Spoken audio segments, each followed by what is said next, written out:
gosta de luta? Só isso? Quem não gosta de luta? A maioria. E quem não gosta de nada? Que alguns não levantaram nos dois? Não, não gosta nem desgosta, né? Eu gosto de luta. Sempre gostei de luta, desde pequeno. E eu tinha uns 9, 10 anos, queria fazer jiu-jitsu. E ficava no ouvido, né? Da minha mãe e tal, pai, quero fazer e tal.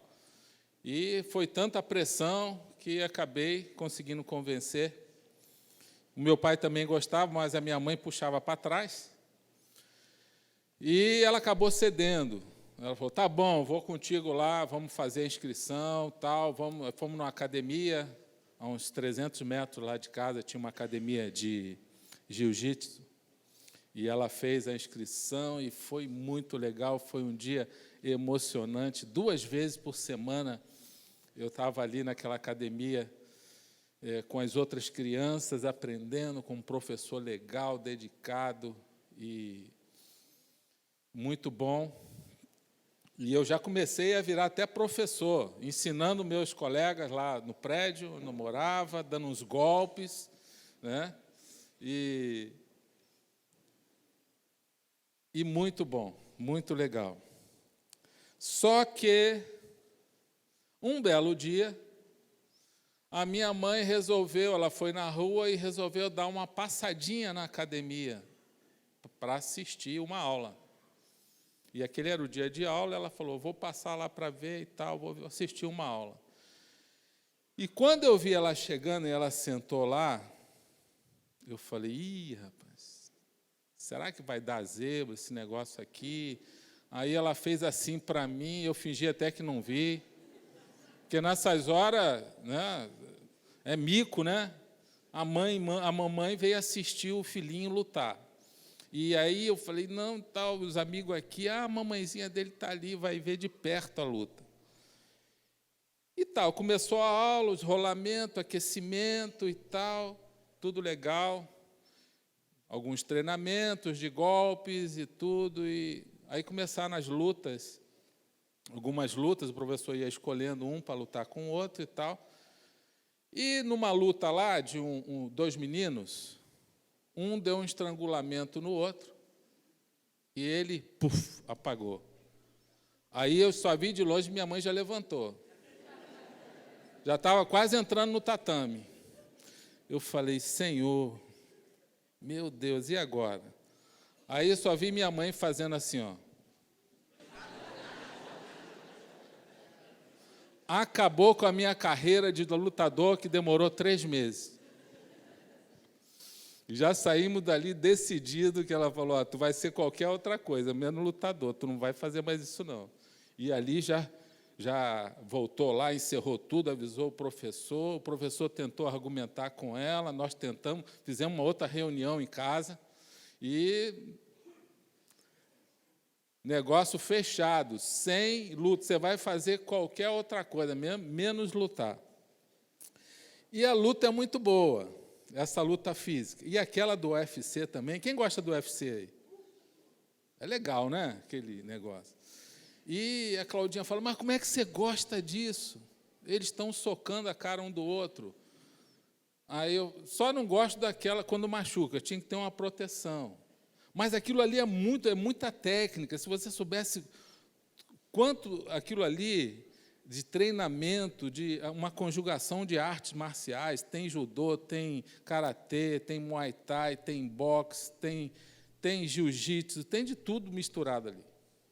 E aqueles caras treinam muito, eles são fera. Mas eu cheguei à conclusão que essa luta, perto da luta espiritual que nós vivemos, ela fica no chinelo. Nada se compara à batalha, ao UFC espiritual que nós vivemos. Se você pensa que aquilo ali é uma luta, nós temos uma batalha muito mais séria. que essa batalha tem algumas regras, mas que o inimigo, ele usa todo tipo de regra suja. Lá no UFC, não. Tem regras para proteger os participantes lá, os lutadores, tem limite, não vale tudo. No UFC espiritual, o inimigo, ele usa do vale tudo para querer te derrubar, nos derrubar. Então nós estamos numa batalha, numa luta espiritual, onde Deus fala que a gente tem que frutificar, que é a nossa missão, de dar frutos. Quando a gente se converte, Deus fala agora, meu filho, agora você é meu filho, você é nova criatura, agora a tua missão é dar frutos nessa vida. E dar frutos significa transformação de vida, de caráter, prosperar, mudança de vida, crescimento, maturidade, crescimento espiritual. Só que o inimigo vai fazer tudo para você não prosperar. E um dos piores inimigos somos nós mesmos. Por isso a Bíblia diz em Gálatas 5,17: a carne deseja o que é contrário ao espírito, e o espírito o que é contrário à carne.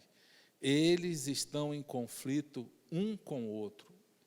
É uma luta constante um com o outro. Eu já vi gente na igreja falando assim, eu não consigo mudar. E não consegue mesmo, você vê que a pessoa fica do mesmo jeito o tempo todo. As promessas de Deus, de transformação de vida, de crescimento, de vida abundante, de vida plena, não acontecem na vida de algumas pessoas. Deus promete uma paz, mas eu não tenho paz. Por que isso acontece? Por que isso acontece? Então, nós vamos ver nessa mensagem. Nós estamos numa luta e muitos estão perdendo nesse UFC espiritual aí, nessa batalha, nessa luta. Estão no ringue lá, estão no octógono, que o UFC é um octógono, né? Não é um ringue quadrado. Mas estão perdendo sempre essa luta, essa batalha. E não conseguem dar frutos, não conseguem crescer com Deus, ficam anos e anos na igreja do mesmo jeito, com as mesmas dificuldades, com os mesmos problemas de temperamento, com os mesmos maus hábitos. Continua falando que não deve, falando da vida do outro, continua mentindo, continua na imoralidade, não tem vitória. Por isso que, inclusive, muitos têm que ir para o CR mesmo. Aliás, toda a igreja tinha que fazer o CR. Nós fizemos com pastores. O CR é para tratar traumas na vida das pessoas, maus hábitos, vícios, comportamentos destrutivos, a longo prazo. São meses ali, é um tratamento de Deus. Nós fizemos com vários líderes aqui, pastores, fizemos. Foi a primeira turma que fez. E nós chegamos à conclusão, mesmo a gente achando, vários achando que não precisam, que já estão mais maduros, já conseguiram vencer várias áreas de fraqueza na sua vida, sempre tem coisa para melhorar. Quem acha que sempre tem coisa para melhorar na sua vida? Amém. Todo mundo tem. Sempre tem coisa para melhorar. E as vagas estão quase acabando, né, Mário? Pastor Mário, do CR, né? Ainda tem umas vaguinhas lá, né? Alguns dias, né? No grupo de passo. Mas tem mais de 200 pessoas, né? Já inscritas nos grupos de passo. Glória a Deus por isso. Isso é bênção. Nós temos também, Efésios 6:10, diz aqui como a gente pode conseguir já vencer isso. Diz assim, fortaleçam-se no Senhor e no seu forte poder. Vistam toda a armadura de Deus para poderem ficar firmes contra as ciladas do diabo. Então você vê que precisa de um forte poder. Só o nosso poder, a nossa disciplina pessoal, não vai conseguir, porque o que a pessoa pensa assim, eu vou conseguir, o pensamento positivo, disciplina pessoal, quando ela vê, ela já fez o errado de novo e ela vai repetindo isso sistematicamente, pois a nossa luta não é contra pessoas, mas contra os poderes e autoridades, contra os dominadores deste mundo de trevas, contra as forças espirituais do mal nas regiões celestiais. Então você percebe aqui dois inimigos fortes. O primeiro é você mesmo, sou eu mesmo, é a nossa natureza, a nossa carne, que vai confrontar com o Espírito. Depois, o outro inimigo, adversário de Deus e nosso adversário também, porque nos tornamos filhos de Deus. Quem é inimigo do pai acaba sendo inimigo do filho. Um grande inimigo do seu pai vai ser seu amigo? Sim ou não?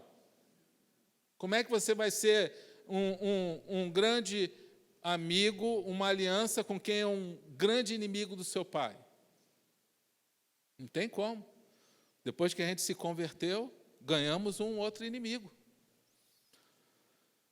Antes era só a nossa própria natureza, agora nós temos um adversário de peso, que a Bíblia fala que ele é astuto, e ele então vai querer fazer tudo para a gente desagradar a Deus. Gênesis 1, 27 diz que nós fomos criados à imagem e semelhança de Deus. Como que a gente é parecido com Deus? Fisicamente? Não, porque Deus é espírito. Nós fomos criados à imagem de Deus nas emoções, nos sentimentos, no caráter. Só que quando o pecado entrou no mundo, bagunçou tudo isso aí, e nós sofremos as consequências até hoje, em todas as gerações que vieram sobre a terra. E o pecado foi deformando o ser humano, aí entrou tudo de ruim. Mas Deus fala que Jesus, Colossenses 1,15, é a imagem do Deus invisível, o primogênito de toda a criação. Então, embora Deus seja invisível e espírito, como que é Deus? Basta a gente olhar para Jesus. Ele aqui está falando de Jesus Cristo. Você quer saber como que é Deus? É só você olhar para Jesus. Deus é amor, Deus é graça. Você olha para Jesus nas atitudes, no comportamento, no caráter, nas emoções, nas decisões, nas escolhas, é como se estivesse vendo Deus. Deus se torna visível através de Jesus Cristo. Então, quando a Bíblia fala que nós somos, em Gênesis 1, 27, feitos à imagem e semelhança de Deus, e Jesus é igual a Deus, nós somos iguais a Jesus. Ou seja, Deus quer, o propósito de Deus é nos fazer parecido com Jesus. Inclusive, a gente viu isso na campanha dos 40 dias. E um dos propósitos da Igreja de Cristo está ali, diga, ensinar.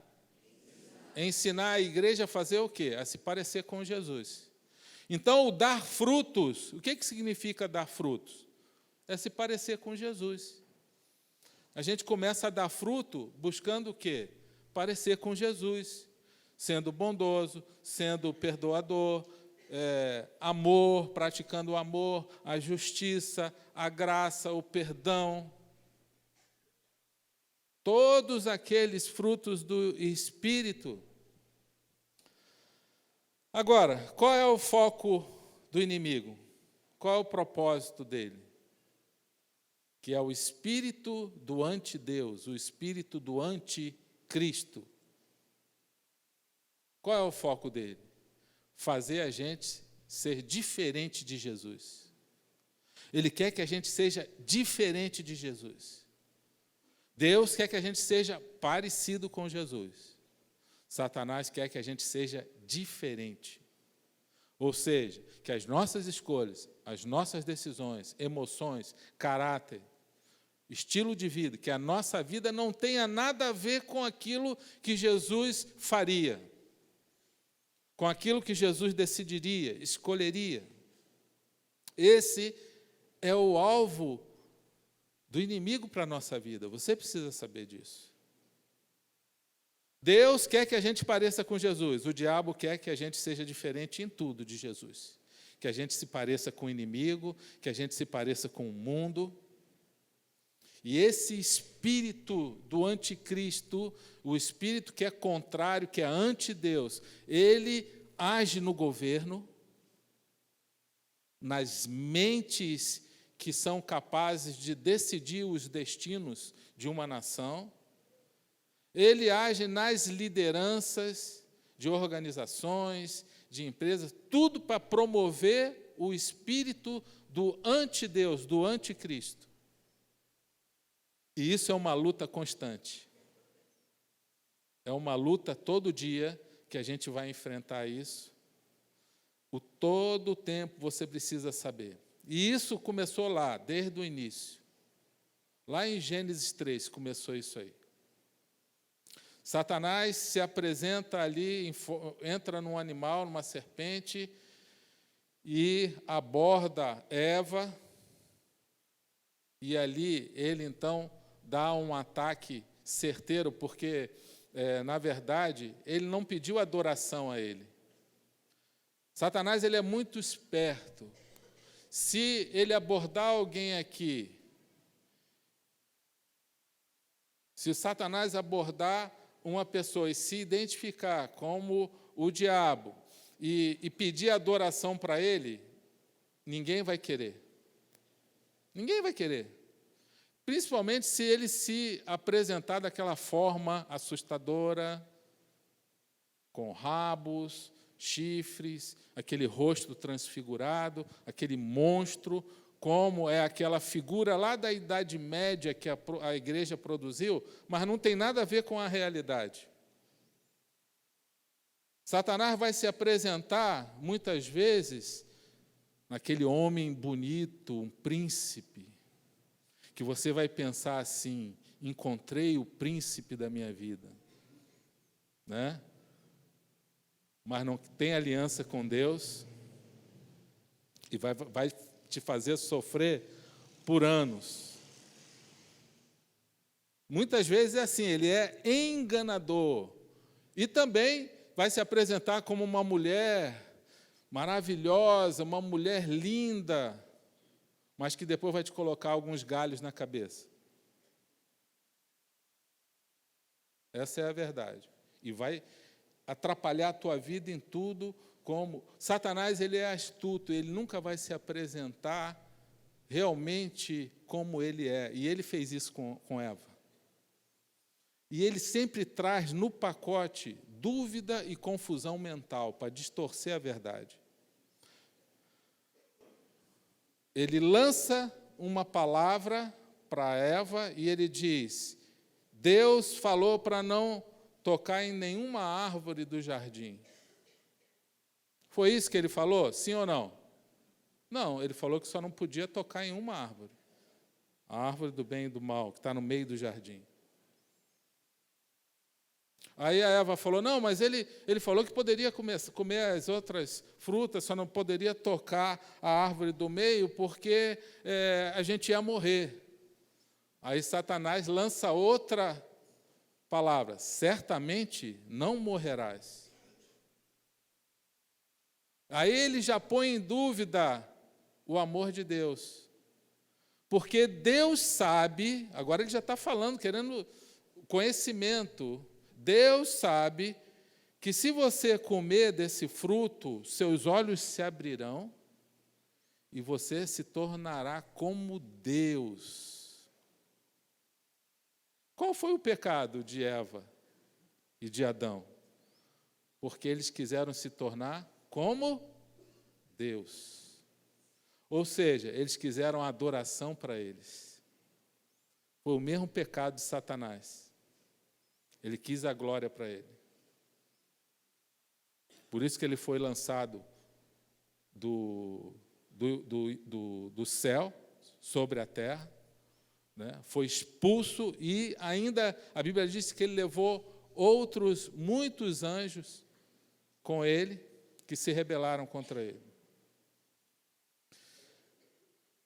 Enquanto Deus quer que a gente se pareça com Jesus e imite o comportamento de Jesus e adore só a Deus, Satanás quer que a gente se pareça, seja diferente de Jesus, e ele quer que a adoração seja para nós mesmos. Essa é uma grande luta. Ou seja, todo o tempo a gente tem que estar pensando em nós mesmos, todo o tempo. Naquilo que a gente pensa que é o certo, eu tenho que sempre pensar em mim. Mas só que a vida cristã, ela não é assim, ela é outrocêntrica, ela é voltada para o próximo. O princípio de Jesus é o dar, o princípio de Jesus é o outro, é o uns aos outros. O princípio de Satanás é só você mesmo, é o egoísmo, você é o centro, você é o foco. E olha, eu tenho visto, talvez a gente esteja vivendo hoje uma das gerações mais adoecidas que já passou pela Terra. Uma das gerações mais adoecidas emocionalmente, de jovens, pessoas de meia idade, coisas assim absurdas. Sabe por quê? Porque cada um só está centrado em si mesmo. E Deus não fez o ser humano para isso. Deus fez o ser humano para comungar, para comunhão, para compartilhar, para viver com o outro, para repartir, para viver uns aos outros. E quanto mais o ser humano se isola em si mesmo, mais ele adoece emocionalmente. Quanto mais o ser humano se isola nos seus problemas, nas suas necessidades, mais ele adoece emocionalmente. Sabe por quê? Porque ele não tem como ser encorajado, ele não tem como ser exortado, não tem como orar por eles, não tem como compartilhar com eles, e ele vai perdendo a esperança e ele fica focado nos seus problemas, nas suas necessidades, nas suas tristezas, nas suas emoções adoecidas, e então ele vai piorando cada vez mais, e é isso que o diabo quer, e acaba perdendo essa luta. O foco de Deus é parecer com Jesus, mas eu quero que você saiba de uma coisa. Toda vez que a gente começa a parecer com Jesus, a gente vai sofrer oposição. Vai vir a perseguição, porque a Bíblia diz: aqueles que seguirem a Cristo piamente sofrerão perseguições. Você vai sofrer perseguição, vão caluniar você, vão combater, vão falar mentira sobre você. E eu passei essa experiência aqui uma vez na igreja, que foi muito estressante, e uma mulher me caluniou aqui na igreja.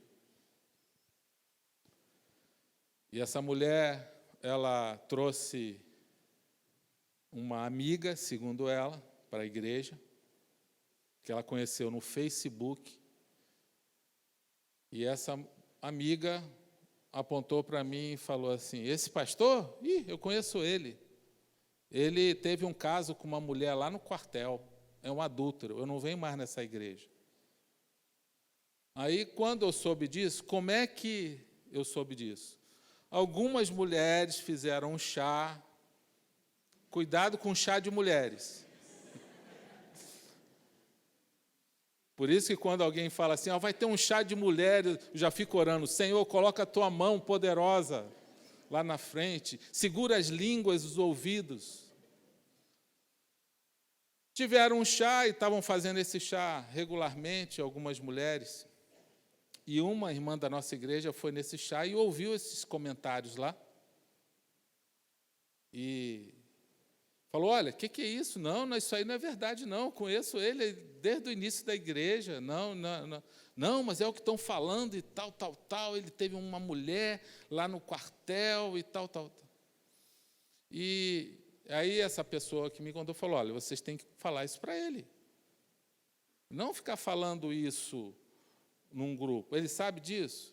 Se vocês não falarem, eu vou falar. E ela veio e me contou. E quando eu soube disso, foi uma sexta-feira, aí o velho homem quase quer ressuscitar, né? Aí tem que segurar ele, volta para ir para dentro, cara. Aí eu falei, Claudinha, vamos lá na casa dela agora, sexta-feira à noite. Peguei a Claudinha, vamos lá. E quando eu cheguei lá, ela já me viu, já tomou um susto, né? Falei, olha, quero conversar com você, chama o seu marido também. E uma pessoa que estava há anos na igreja. Ela chamou o marido, está vendo? Eu não falei para você parar com esse negócio? Eu falei, mas eu nem falei ainda. Eu falei, ele falando, eu falei para você que ia dar problema.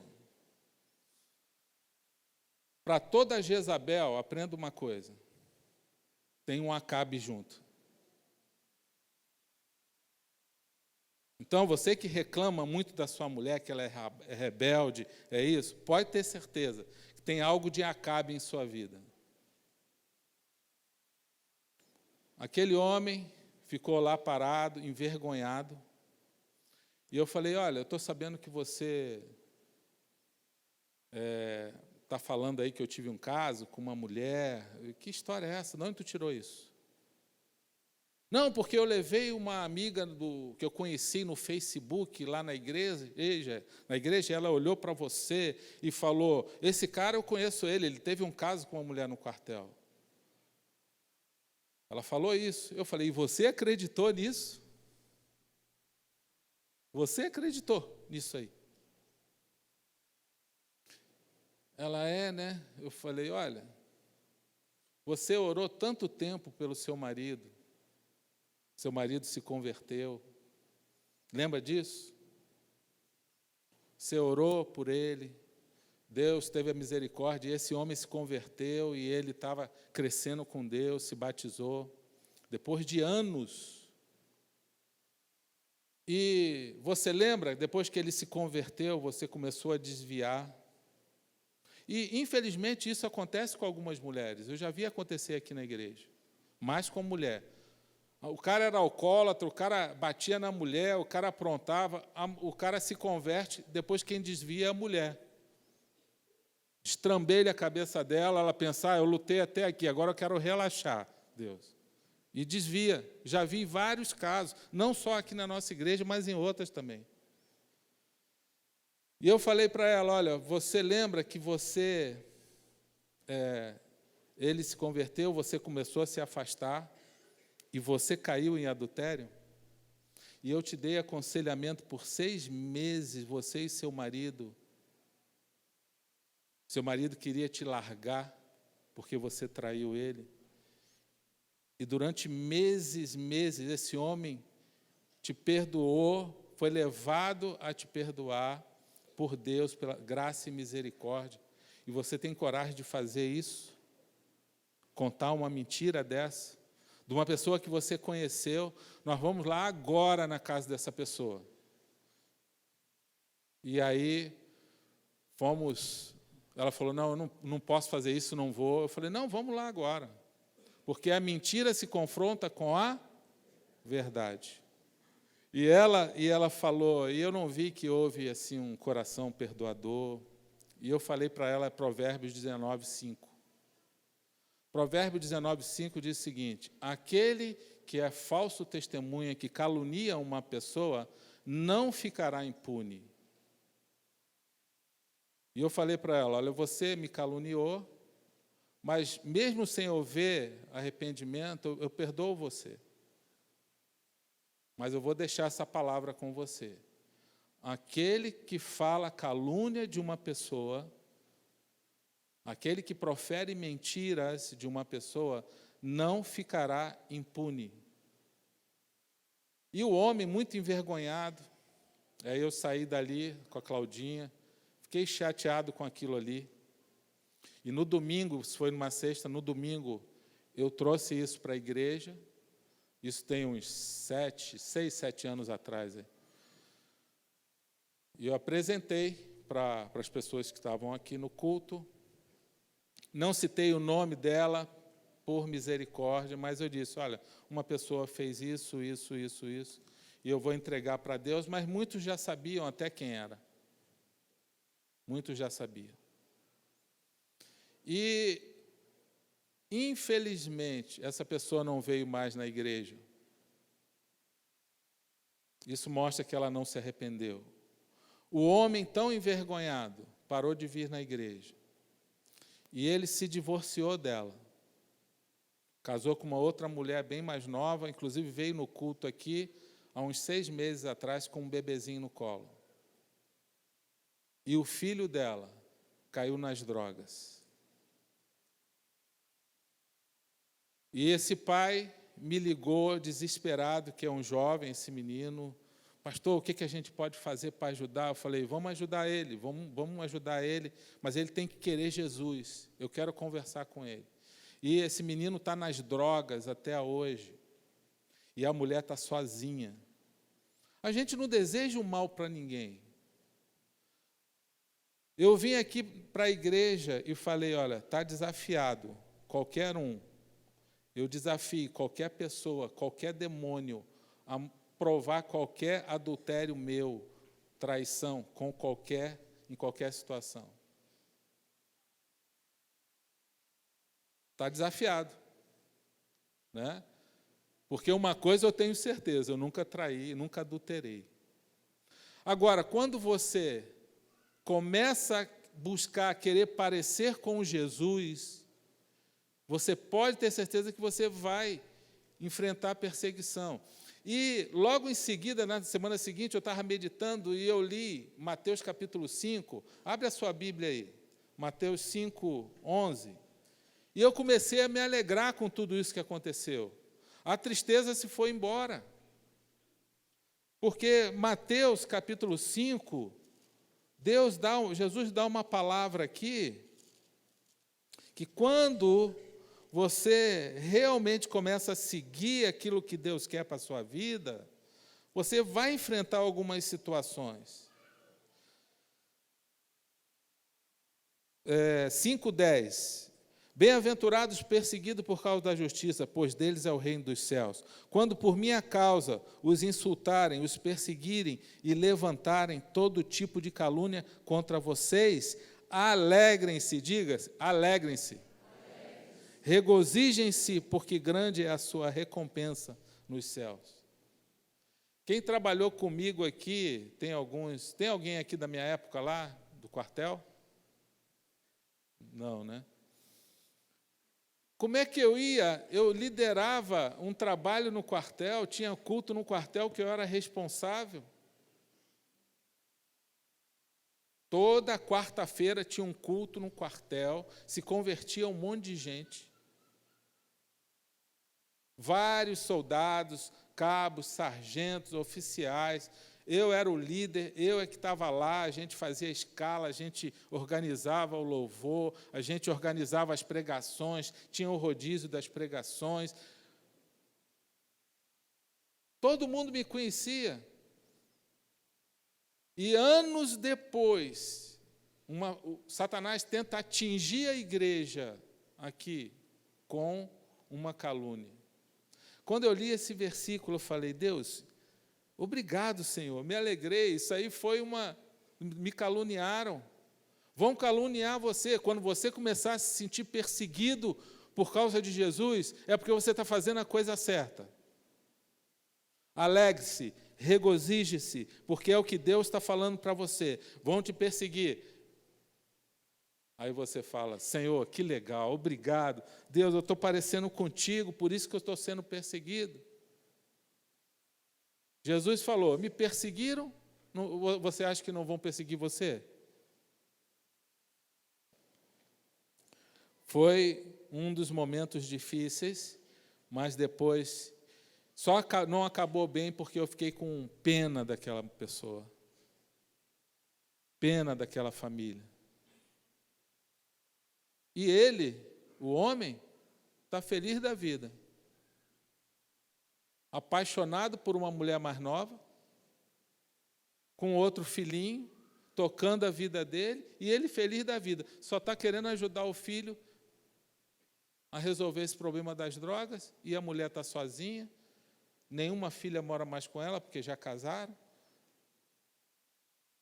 Perceba então o que Satanás quer fazer com as pessoas. Nunca calunie ninguém. Nunca difame ninguém. A difamação é aquilo que pode ser até que seja verdade. Você fica repetindo, falando para um, para o outro, fala para um. Você está difamando a pessoa. A calúnia é aquilo que é mentira, é um falso testemunho. E você está falando também para os outros. Tanto a calúnia quanto a difamação não é de Deus. Então, nunca fique repetindo aquilo que é ruim dos outros para as pessoas, seja mentira ou verdade. Porque quem é que perde a bênção? Você. Porque você está causando o quê? Intriga e divisão. Provérbios capítulo 6, Deus fala ali que Ele odeia muitas coisas. O engano, Ele odeia a mentira, Ele odeia aquele que faz mal para os outros, a inveja, Ele odeia um monte de coisa. Quando chega na última coisa, Ele fala assim, tem uma coisa que Deus abomina, é a intriga entre irmãos. Então, quando alguém vier falar mal de alguém para você, você já barra ali na hora. Vamos ali falar com a pessoa que ela está ali, ó, isso que você está falando, vamos ali falar para ela ali. Por que ninguém vem fazer fofoca para mim dos outros? Porque já sabe que eu vou cortar. Já corto na hora. A não ser que você seja a solução do problema. Você só vai falar de alguém para alguém se aquela pessoa for parte da solução do problema para ajudar aquela pessoa. Ou então está num aconselhamento bíblico, aí é diferente. Ou é um líder e aí a gente está ajudando, a pessoa é parte da solução do problema, aí você pode levar. Agora, ficar difamando só para fazer mal e contaminar a mente dos outros, isso é algo satânico, para causar o quê? Intriga, divisão, perdas. Tá? É isso que o diabo quer fazer. Meu irmão, é uma luta. Essa luta espiritual é pior do que aquela física lá no ringue. Essa é todo dia, aquela é só de vez em quando. A nossa luta é a partir dali, a gente colocou o pé para fora, já começa. Vão irritar você, vão provocar você, e aí o teu temperamento que criaram um nome para pessoas com temperamento ruim, difícil. Sabe qual é? Quem é que sabe aí? Temperamento forte. Já ouviu isso? Não, fulana tem um temperamento forte. Forte nada, temperamento ruim, difícil mesmo. Temperamento fraco e não forte. Forte é aquele que é parecido com Jesus, que tem mansidão, que é capaz de perdoar, que se domina, tem domínio próprio. Esse é o temperamento forte em Cristo. Agora, o cara é grosseiro, desrespeitoso, nunca pede desculpa, é intransigente, intolerante. Não, fulano tem temperamento forte. Não, não é forte não, é ruim mesmo. Tem que ser tratado. Precisa ser transformado e Jesus tem que transformar. Senão não vai dar fruto. Como que a gente vai conseguir vencer isso? Como dar fruto nessas condições? Como que a gente vai conseguir? Vamos ver, ele nos ensina. Está aqui. A Bíblia diz, eu sou a videira, vocês são os... Quem são vocês? Nós? Ramos. Se alguém permanecer em mim e eu nele, esse dá muito fruto, pois sem mim vocês não podem fazer coisa alguma. Tem uma revelação aqui, tem algo importante de Deus nesse versículo. Porque Jesus fala, vocês só vão conseguir dar fruto se o quê? Permanecer. Sabe qual é o grande problema nosso? A gente quer dar fruto sem permanecer. Vai conseguir? Sim ou não? Não, porque ele diz no final, sem mim não podem fazer coisa alguma. O problema é que a gente quer dar fruto, a gente quer ser uma bênção, mas a gente não permanece na videira. Existe uma sequência. Nós somos os ramos, os galhos, nós só vamos conseguir dar fruto se a gente permanecer conectado na videira. Então, é um problema de conexão. O nosso fruto está ligado a essa conexão. Aqui está o que é importante realmente.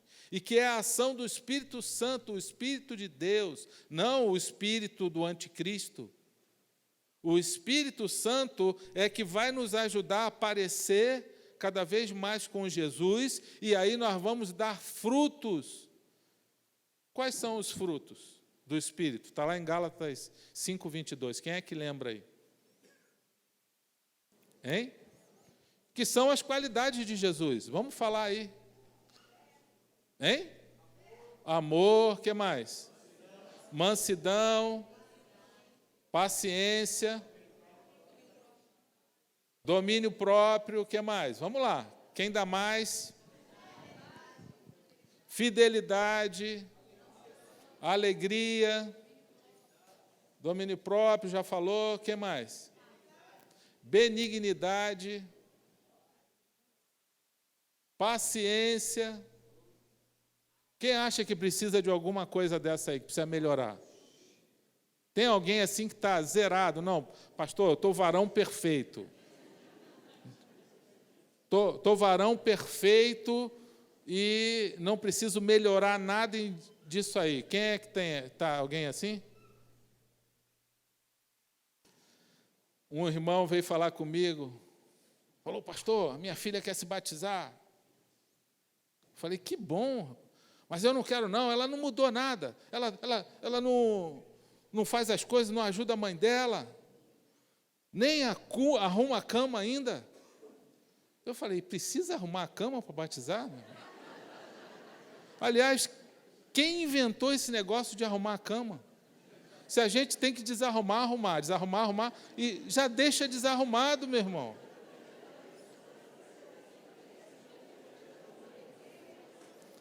Tu acha que Deus está preocupado se a gente arruma a cama ou não arruma? Aliás, a Claudinha está numa conferência, lá com algumas líderes da Nova Kids, ela e mais 3.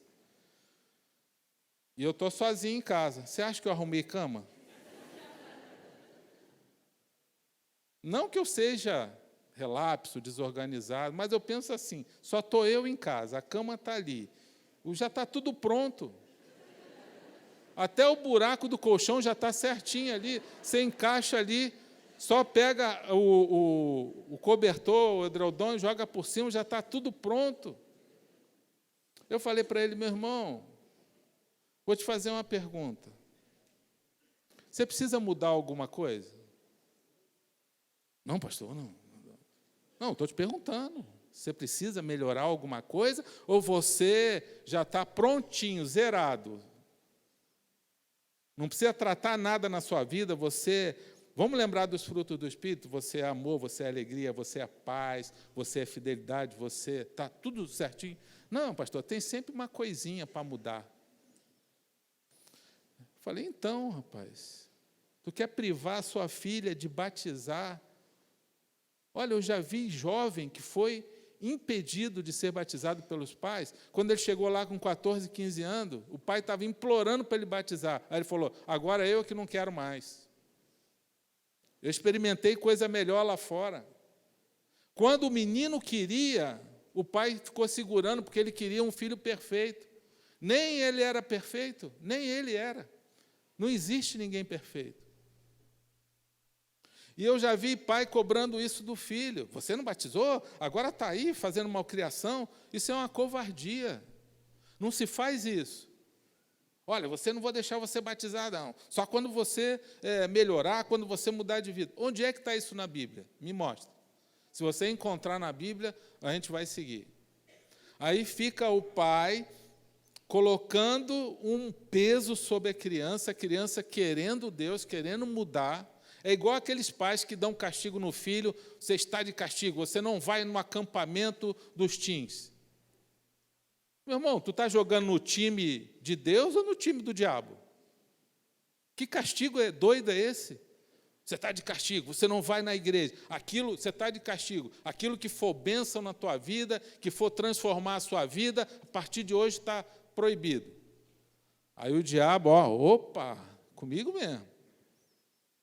Umas coisas incoerentes que pai faz, eu também já cometi erros.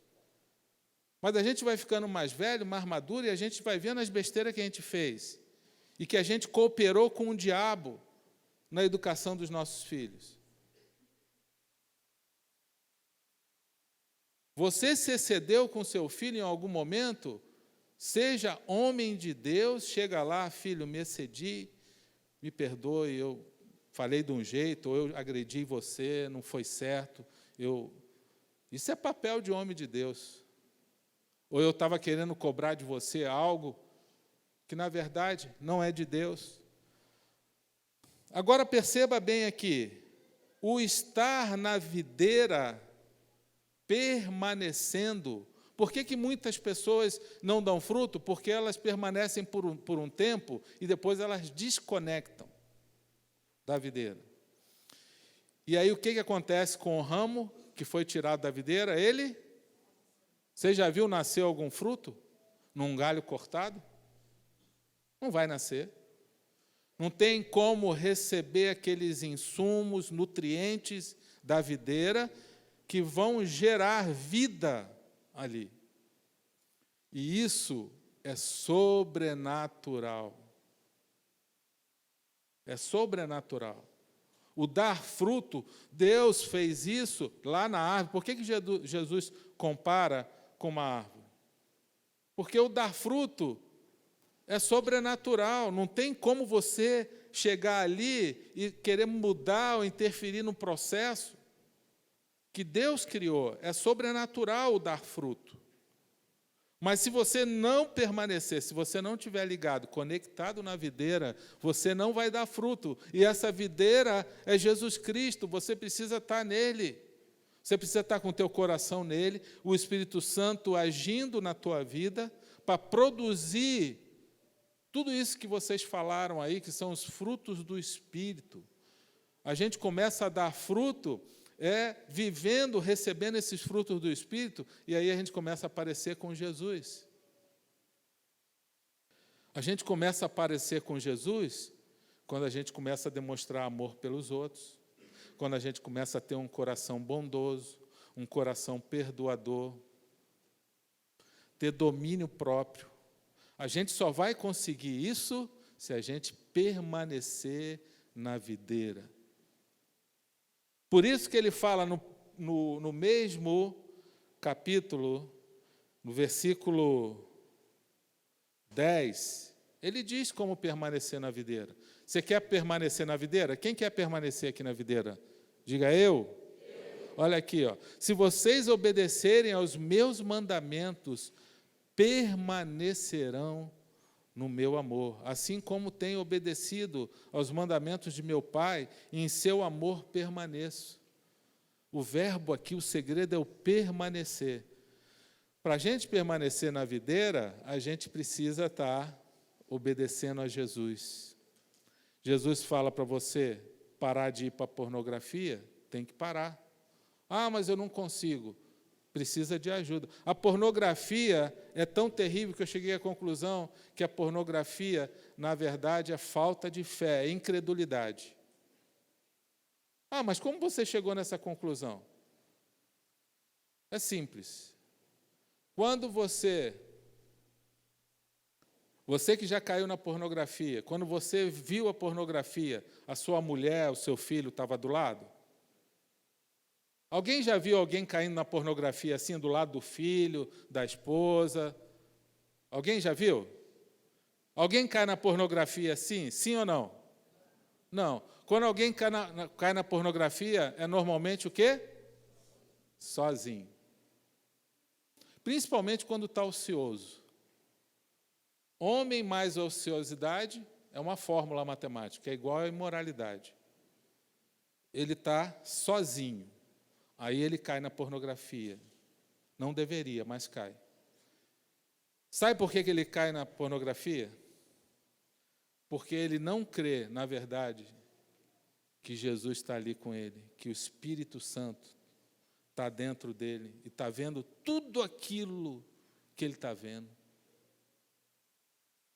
Ele não crê que o Deus que tudo vê, que está em todo lugar, que é onipresente, ele não crê. Então, isso é um tipo de incredulidade na mente dele, porque ele tem que lembrar que tem alguém muito mais importante do que um familiar até, que é o próprio Deus que está ali, é o Espírito Santo que está dentro dele, que está vendo tudo aquilo ali com ele. Então, eu cheguei à conclusão que a pornografia é um tipo de incredulidade, aqueles que caem, porque tem incredulidade, tem falta de fé, não creem nisso. E é uma grande verdade. Porque se a gente imaginar Jesus ali, seja com uma pornografia, seja com qualquer outro tipo de pecado, uma mentira, uma desonestidade, algo que ninguém poderia ver, só você ficaria sabendo. Se a gente imaginar Jesus ali do lado, e realmente ele está, é o Espírito Santo que está ali, há uma grande probabilidade de não cometer o pecado.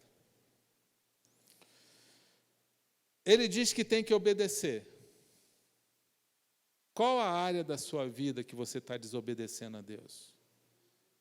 O Espírito Santo vai falar com você. É fruto do seu temperamento? Temperamento é uma das coisas mais difíceis para mudar.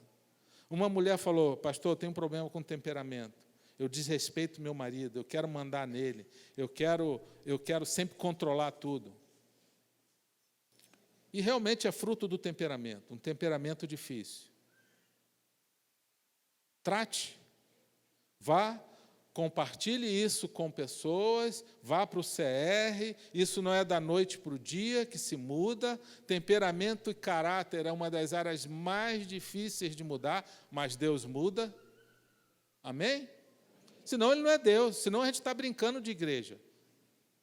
A gente precisa tomar posse dessa verdade, que se a gente estiver realmente conectado na videira, em conexão com Jesus, que Ele é a videira verdadeira, e Deus é o agricultor, o Pai é o agricultor, nós vamos dar fruto, nós vamos ter essa mudança, e nós não vamos ficar sendo derrotados.